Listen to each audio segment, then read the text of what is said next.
Ever wonder why your knuckles make that cracking sound? It's all about the synovial fluid inside your joints. When you pull your fingers, the pressure drops quickly, causing dissolved gases in the fluid to form tiny bubbles. When those bubbles pop, crack, that's the sound you hear. A word of caution.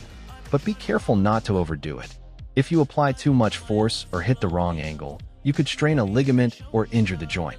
The same thing happens when you crack your neck, bubbles forming and popping due to pressure changes. The danger of neck cracking. However, cracking your neck aggressively is extremely dangerous. A sudden, violent jerk can tear the inner lining of the blood vessels in your neck. This can lead to blood clots that travel to the brain, potentially causing a stroke. It's definitely not worth the risk. How muscles actually grow. On a lighter note, here's how muscles grow. When you lift weights, you're actually creating microscopic tears in your muscle fibers. Don't worry, your body repairs these tears and reinforces them, making the muscle bigger and stronger than before. Just remember to use proper form. Lifting too heavy or too fast can cause a serious muscle tear that requires medical attention.